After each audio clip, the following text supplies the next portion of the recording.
बेटे मेरी last video अचानक से रुक गई थी, मैं उसी क्वेश्चन को यहाँ कंटिन्यू कर रहा हूँ। बेटा नेक्स्ट केस देखो, अगर हमें प्रॉफिट दे रखा है before interest on capital equal या more than interest on capital. Means देखो इस क्वेश्चन में ही देखो जो हम कर रहे हैं, लास्ट वीडियो में जो हम स्टार्ट कर चुके थे उसमें देखो कैपिटल है जो ए की है वो है 2 लाख रुपए, और जो कैपिटल बी की है वो है 1 लाख रुपए, और इंटरेस्ट ऑन कैपिटल दिया जा रहा है एट द रेट ऑफ 8%।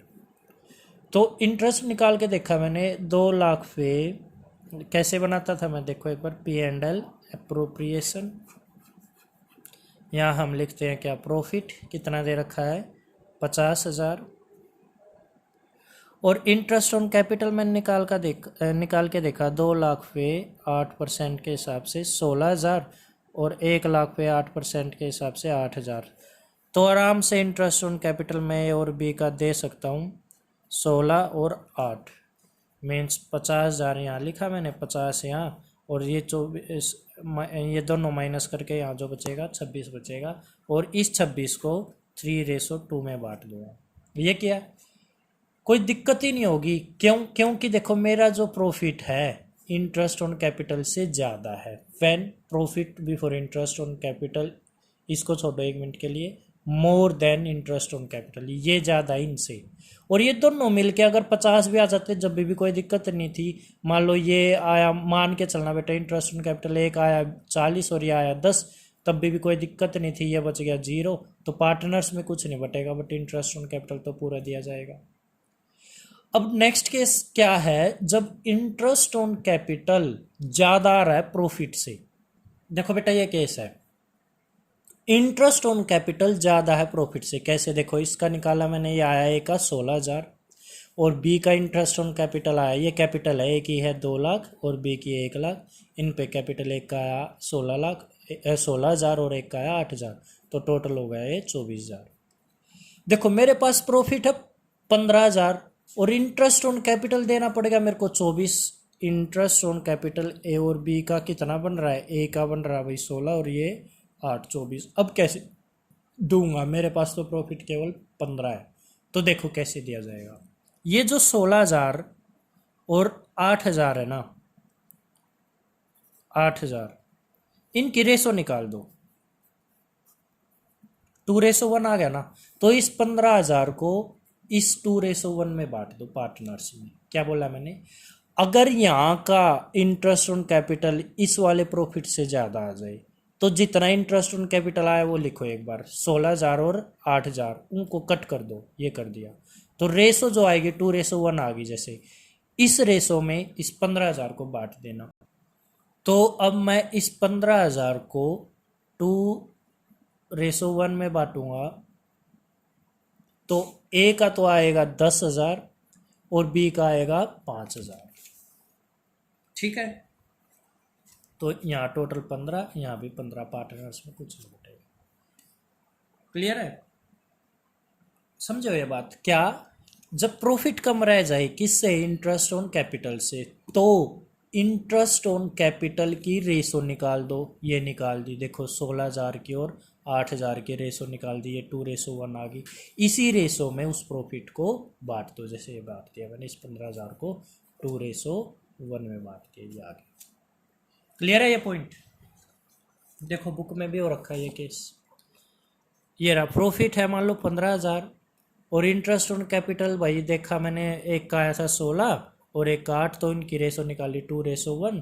अब 15,000 को 2:1 में बांट दिया, ये आ गया, ठीक है। अब लास्ट केस है देखो,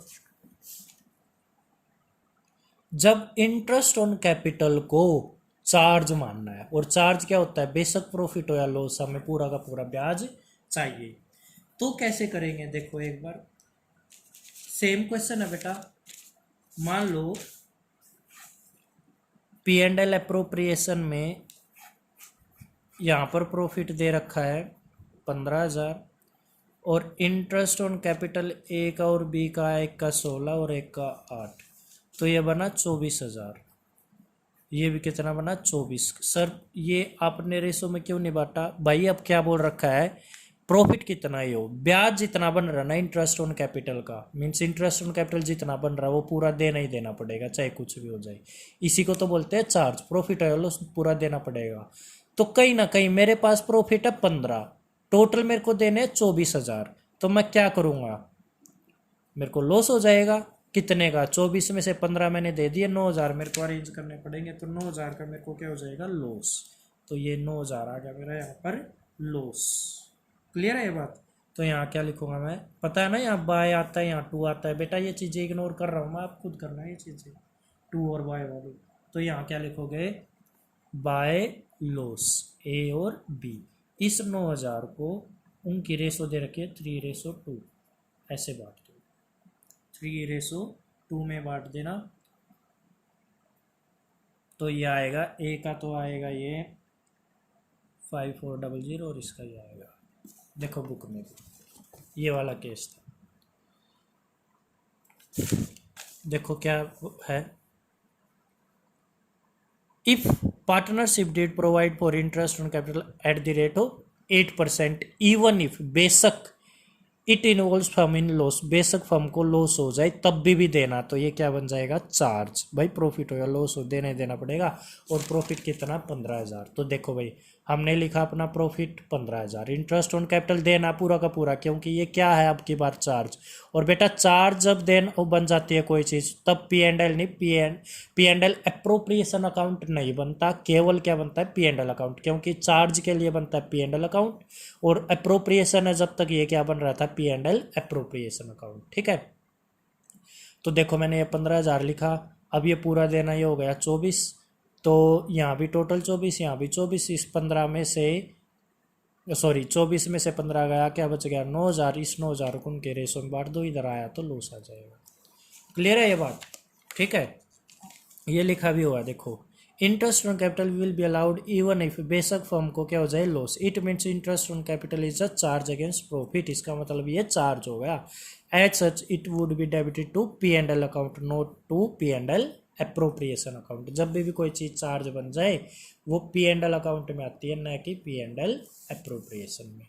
तो ये आज का हमारा कॉन्सेप्ट था, इसके बेस्ड अब आप काफ़ी सारे क्वेश्चंस कर सकते हो। नेक्स्ट कॉन्सेप्ट की मैं फिर वीडियो बना को आपको भेज दूँगा।